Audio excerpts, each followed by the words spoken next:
జై శ్రీరామ్ హైందవ శక్తి చేయు కార్యక్రమాల నెలవారీ రిపోర్టు ప్రతి నెల మీకు ఇస్తున్న సంగతి తెలిసిందే. అలాగే 2025 నవంబర్ నెలలో హైందవ శక్తి ఏ కార్యక్రమాలు చేసిందో ఇప్పుడు ఈ వీడియో ద్వారా తెలుసుకునే ప్రయత్నం చేద్దాం. 4వ తారీఖున కళ్ళు తాగి హైందవ శక్తి ప్రసాద్ చేతిలో జోకర్లు అయిన తెలంగాణ శాంసన్ అండ్ టీం.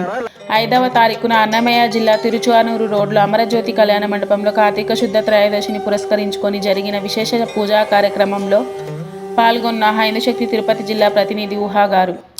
5వ తారీఖున కర్నూలు జిల్లా కోడుమూరు పట్టణంలో కొండరాముడి కొండపైన వెలిసిన ఉమామహేశ్వర స్వామి వారి కళ్యాణానికి దేవాలయ కమిటీ ఆహ్వానం మేరకు పాల్గొన్న మన హైందవ శక్తి కర్నూలు జిల్లా ఫీల్డ్ కోఆర్డినేటర్ సలవాడి సురేంద్ర గారు.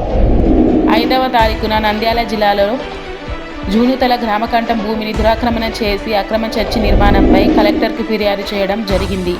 6వ తారీఖున హైందవ శక్తి తెలంగాణ రాష్ట్ర సేవా విభాగం ఆధ్వర్యంలో పేద విద్యార్థులకు వస్త్రాల పంపిణీ కార్యక్రమం నిర్వహించడం జరిగింది. 6వ తారీఖున ఎరుమెలిలో ఉన్న దర్గాను దర్శించవద్దు అని ఫ్లెక్సీల ద్వారా ధర్మ ప్రచార కార్యక్రమం నిర్వహించడం జరిగింది.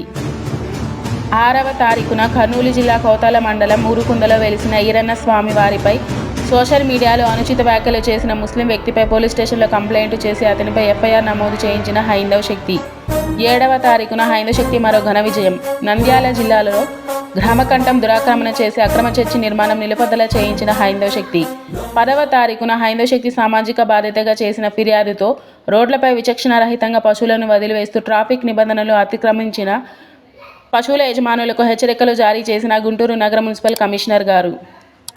10వ తారీఖున ఎరుమెలిలో ఉన్న దర్గాను దర్శించవద్దు అని ఫ్లెక్సీల ద్వారా నిర్విరామంగా ధర్మ ప్రచారం చేయడం జరుగుతుంది. 11వ తారీఖున రేపల పట్టణంలోని 23వ వార్డు హిందూ శ్మశాన వాటికకు ఎదురు స్థలంలో అక్రమ చర్చి నిర్వహణ, శబ్ద కాలుష్యంపై ఆన్లైన్ ఫిర్యాదు చేసిన హైందవ శక్తి. 12వ తారీఖున కర్నూలు జిల్లా గోనెగండ్ల మండల కేంద్రంలోని శ్రీ కాశీ నీలకంఠేశ్వర స్వామి ఆలయంలో కర్నూలు జిల్లా ఫీల్డ్ కోఆర్డినేటర్ సలవాడి సురేంద్ర గారి ఆధ్వర్యంలో మండల స్థాయి సమావేశం నిర్వహించడం జరిగింది. 13వ తారీఖున కర్నూలు జిల్లా కోడుమూరు పట్టణంలో శ్రీ ధర్మశాస్త్ర అయ్యప్ప స్వామి దేవాలయంలో నిర్వహించిన ఆత్మీయ హిందూ సమ్మేళనంలో పాల్గొన్న హైందవ శక్తి సురేంద్ర గారు. 14వ తారీఖున హైందవ శక్తి మరో ఘన విజయం.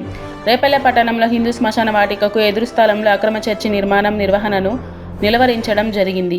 15వ తారీఖున కులపిచ్చి శాంసన్కు హైందవ శక్తి ప్రసాద్ ఝలక్. 15వ తారీఖున ఎరుమెలిలో ఉన్న దర్గాను దర్శించవద్దు అని ఫ్లెక్సీల ద్వారా ధర్మ ప్రచారం చేస్తున్న హైందవ శక్తి. 16వ తారీఖున ఎరుమెలిలో ఉన్న దర్గాను దర్శించవద్దు అని కరపత్రాల ద్వారా పలు జిల్లాలలో ధర్మ ప్రచారం చేయడం జరుగుతుంది. 18వ తారీఖున నల్గొండ జిల్లా నల్గొండ పట్టణంలో జరిగిన హనుమాన్ చాలీసా లక్షగల పారాయణ కార్యక్రమానికి ముఖ్య అతిథిలో ఒకరుగా హాజరైన హైందవ శక్తి ప్రసాద్ గారు. 25వ తారీఖున గుంటూరు రెడ్డిపాలెం ఎస్ఆర్ రెడ్డి నగర్ చిల్డ్రన్ పార్కులో స్థలంలో అక్రమ క్రైస్తవ కూటములు ఫిర్యాదు చేసిన హైందవ శక్తి. 27వ తారీఖున నీ పేరు ఒక్కో భాషలో ఒక్కోటి ఉందంటే నువ్వు యేసుక్రీస్తు కన్నా గొప్పోడివి మరి. వివరాలు వీడియో రూపంలో. 27వ తారీఖున గుంటూరు జిల్లా గుంటూరు నెహ్రూ నగర్ 6వ లైన్లోని సచివాలయానికి క్రిస్మస్ స్టార్ కట్టిన గుంటూరు మున్సిపల్ శాఖ పారిశుద్ధ కార్మికులు ఫిర్యాదు చేసిన హైందవ శక్తి. 27వ తారీఖున హైందవ శక్తి తెలంగాణ రాష్ట్ర సేవా విభాగం ఆధ్వర్యంలో పేద విద్యార్థులకు వస్త్రాల పంపిణీ కార్యక్రమం నిర్వహించడం జరిగింది. 28వ తారీఖున హైందవ శక్తి ధర్మ ప్రచారంలో భాగంగా అనంతపురం జిల్లా వజ్రకరూరు మండలంలోని దేవీ దేవతల దేవాలయాలకు పూజా సామాగ్రిని అందించడం జరిగింది.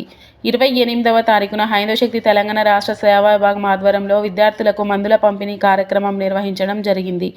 29వ తారీఖున బాపట్ల జిల్లా నిజామపట్నం ప్రభుత్వ ఆసుపత్రి ల్యాబ్లో యేసు ఫోటో గురించి సమాచార హక్కు చట్టం ప్రయోగించిన హైందవ శక్తి. 30వ తారీఖున సచివాలయానికి క్రిస్మస్ స్టార్ కట్టిన మున్సిపల్ శానిటరీ సిబ్బంది. అధికారుల నిర్లక్ష్యంపై ప్రశ్నించండి. వివరాలు వీడియో రూపంలో. ఇలాంటి మరెన్నో కార్యక్రమాలు చేస్తూ ఘన విజయాలను అందుకోవాలని మనమందరం మనస్ఫూర్తిగా కోరుకుందాం. జై హైందవ శక్తి. జై హింద్. జై భారత్.